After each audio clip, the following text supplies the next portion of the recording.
عقل مند کون ہے؟ پیسہ کما لینا، بڑے کاروبار بنا لینا؟ نہیں نہیں نہیں، عقل مند کون ہے؟ حضور اکرم صلی اللہ علیہ وسلم سے دریافت کیا گیا، من اقیس الناس، اللہ کے رسول سب سے بڑا عقل مند کون؟ ومن احزم الناس یا رسول اللہ، سب سے زیادہ عاقبت اندیش آدمی، عاقبت اندیش آدمی، سمجھدار آدمی کون ہے؟ آپ صلی اللہ علیہ وسلم نے دو باتیں فرمائی، جو یہ دو کام کرے، جس کے اندر یہ دو باتیں ہیں، یہ عقل مند ہے، چاہے ریڑھی والا ہو، چاہے مل مالک ہو، چاہے سائیکل پر ہو، چاہے گاڑی پر ہو، چاہے 2 مرلے کے مکان میں، چاہے 10 کنال کے بنگلے میں، یہ دو کام جس کے اندر ہیں، یہ دو علامتیں جس کے اندر موجود ہیں، یہ عقل مند ہے۔ اور جس کے اندر یہ دو چیزیں نہیں ہیں، یہ بے وقوف ہے، مانے یا نہ مانے۔ کیا؟ اکثرهم ذکرا للموت واکثرهم استعدادا اولئک الاکیاس ذهبوا بشرف الدنیا وکرامت الآخرہ، جو موت کو کثرت سے یاد رکھیں، جو موت کو کثرت سے یاد رکھیں کہ مر جانا، یہ دنیا چھوٹ جانی، یہ گھر چھوٹ جانا، یہ کپڑے اتارے جائیں گے، نہ اترے تو کینچی چلے گی، کینچی چلے گی، یہ گھر چھوٹ جانے، چاہے 10 لاکھ کا مکان، چاہے 10 کروڑ کا بنگلہ، یہاں سے جنازہ اٹھ جانا ہے، جو موت کو یاد رکھے۔ دوسرا، جو موت کی تیاری کرے، کثرت سے موت کی تیاری کرے، ان اعمال میں لگیں جو قبر میں کام آئے، جو قیامت میں کام آئے، جو آخرت میں کام آئے۔ یہ دنیا، یہ پیسہ، یہ نہیں قبر میں کام آئے گا۔ آپ صلی اللہ علیہ وسلم نے فرمایا 3 بھائی ہیں، ایک بھائی کہتا ہے میں دنیا میں تمہارے ساتھ ہوں، مرتے ہی میرا تمہارا معاملہ ختم، مرتے ہی میرا تمہارا معاملہ ختم۔ یہ کون سا بھائی ہے؟ یہ اس کی جائیداد، یہ اس کا پیسہ، یہ اس کی فیکٹری، یہ اس کا زیور، یہ اس کا مال و دولت، یہ مرتے ہی وارث ہو کر۔ بلکہ زندگی میں جس مرض میں موت نظر آ رہی ہو، مرض الوفا جسے کہتے ہیں، جس بیماری میں موت کے آثار نظر آ رہے ہوں، اس بیماری میں آدمی کل مال میں وصیت نہیں کر سکتا۔ کیوں؟ اس میں وارثوں کا حق ہو چکا ہے، وارثوں کا حق اس میں آ چکا ہے۔ اب آپ اپنی زندگی میں اس مال میں وصیت بھی نہیں کر سکتے، کل مال تو مال مرتے ہی وارثوں کا ہے۔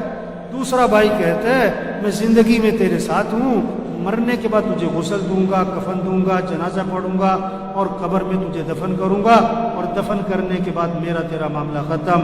یہ اس کے دوست، رشتہ دار، باپ، بیٹا، اس کا بھائی، اس کا خاوند، یہ زندگی تک، جنازے تک، دفنانے تک، اس کے بعد سگی ماں کو دفنا کے واپس آ جاتے، سگے باپ کو دفنا کے واپس آ جاتے، جوان بیٹی کو گھر میں اکیلا نہیں چھوڑتے، اور مرتے ہی قبرستان میں اکیلا چھوڑا۔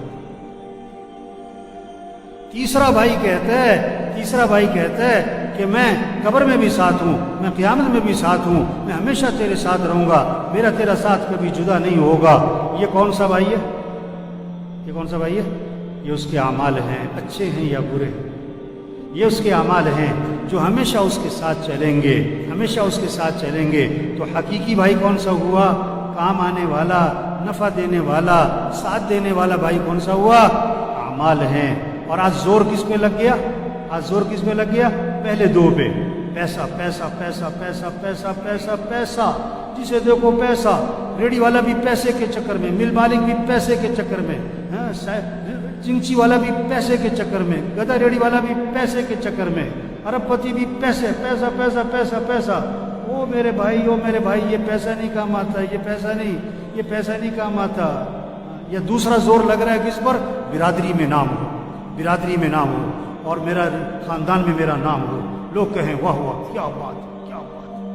اور جس بھائی نے قبر میں کام آنا ہے، قیامت میں کام آنا ہے، آخرت میں کام آنا ہے، اس پہ زور نہیں لگا، نماز پڑھ لی، نہ پڑھی، قرآن پڑھ لیا، نہ پڑھا، زکوٰۃ دے دی ٹھیک ہے، نہ دی کوئی نہیں۔ ابھی رمضان گزرا ہے، روزہ رکھنے والے بہت تھوڑے تھے، نہ رکھنے والے بہت زیادہ تھے، اور روزہ رکھنے والوں میں سے تراویح پڑھنے والے بہت تھوڑے تھے، نہ پڑھنے والے بہت زیادہ۔ ایک تراویح کے سجدے پر 1500 نیکی، تراویح کے ایک سجدے پر جنت میں محل، کوئی شوق نہیں، ادھر پلاٹ لے لو، اس کالونی میں پلاٹ لے لو، ادھر پلاٹ لے لو، اور جنت میں پلاٹ لے لو۔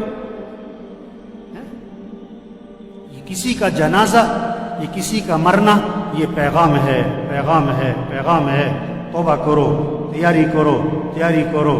آج تم کسی کا جنازہ پڑھ رہے ہو، کل تمہارا بھی جنازہ ہے۔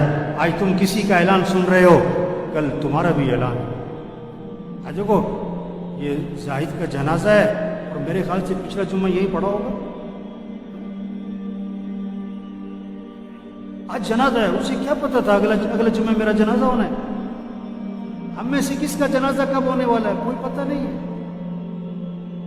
ہم کس کو خطرے میں سمجھ رہے ہیں؟ ہم کس کو خطرے میں سمجھ رہے ہیں؟ جس کو ڈاکٹروں نے جواب دیا ہوا، یا جو 80 سال کا بابا ہے، 90 سال کا بابا ہے، اس کے بارے میں ہوتا ہے پتہ نہیں کب خبر آئے گی، پتہ نہیں کب خبر آئے گی۔ اور نہیں میرے بھائی، کسی کا کوئی پتہ نہیں کہ کب خبر آئے گی۔ ایک ڈاکٹر نے ایک مریض کو دیکھا اور دیکھ کر کہا کہ یہ مریض بچے گا نہیں ہے، یہ چند دنوں کا مہمان ہے، ایسی بیماری ہے۔ اس ڈاکٹر نے جواب دے دیا یہ چند دنوں کا مہمان۔ اللہ کی شان، مریض ٹھیک ہو گیا اور ڈاکٹر مر گیا۔ ڈاکٹر مر گیا، مریض ٹھیک ہو گیا۔ زندگی موت اللہ کے ہاتھ میں، پتہ نہیں کب چلے جانا۔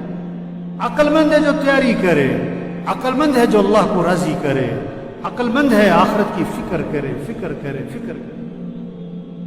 کوئی پتہ نہیں کس نے چلے جانا ہے، کب چلے جانا ہے۔ ہم میں سے کون کب مرنے والا ہمیں نہیں پتہ ہے، سب کا لکھا ہوا ہے، سب کا لکھا ہوا ہے۔ بیماری سے نہیں مرتا آدمی، موت سے بیماری آتی ہے۔ یہ جہاز گرا نا، یہ جہاز گرا نا، یہ نہیں کہ جہاز گرنے سے مرے، نہیں، انہوں نے مرنا تھا تو جہاز گرا۔ ہاں، کتنے کینسر والے 10 سال سے زندہ ہیں، اور یہ جو جہاز میں مرے ان کو تو کینسر نہیں تھا، ان کو تو کورونا بھی نہیں تھا۔ جن کو کورونا تھا ان کو جہاز پہ چڑھنے نہیں دیا انہوں نے۔ یہ تو خوشی خوشی جا رہے تھے، کہاں عید منانے، کہاں اپنے گھر، اور بڑی مہنگی ٹکٹ لے کے جا رہے تھے۔ انہیں کیا پتا تھا کہ ہماری عید کا آنی ہے آخرت میں۔ 10 منٹ رہ گئے مرنے میں، پتہ نہیں، 10 سیکنڈ رہ گئے مرنے میں۔ اور میرے بھائیو، عقل مند کون ہے جو اللہ کو راضی کرے؟ عقل مند کون ہے جو آخرت کی تیاری کرے؟ عقل مند کون ہے جو اپنے اعمال کو اچھا بنائے؟ اس حال میں مرے کہ اللہ اس سے راضی ہو، اس حال میں مرے کہ کسی کا کچھ دینا نہ ہو، نمازیں پوری ہوں، روزے پورے ہوں، زکوٰۃ دی ہوئی ہو، حج فرض تھا تو حج کیا ہوا ہو۔ کتنے لوگ ہیں حج فرض ہے نہیں کر رہے، پتہ کیا کہتے ہیں ابھی تو بچیوں کی شادی کرنی ہے۔ توبہ توبہ توبہ توبہ۔ آپ صلی اللہ علیہ وسلم نے فرمایا جس پر حج فرض ہے اور وہ نہیں کرتا، مجھے کوئی پرواہ نہیں، یا یہودی ہو کے مرے یا عیسائی ہو کے مرے۔ حضرت عمر رضی اللہ عنہ فرماتے ہیں جس پر حج فرض تھا اور اس نے حج نہیں کیا اور مر گیا تو قسم کھا کے کہہ دو یا یہودی مرا ہے یا عیسائی مرا ہے۔ یہ پیغام ہے جنازوں کا۔ توبہ کرو، جس پر حج فرض ہے حج ادا کرو، زکوٰۃ فرض ہے زکوٰۃ دو۔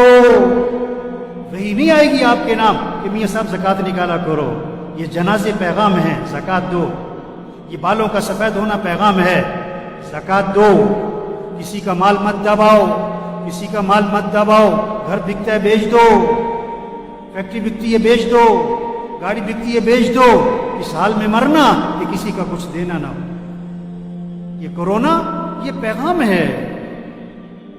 اللہ کے نبی نے اچانک کی موت سے پناہ مانگی۔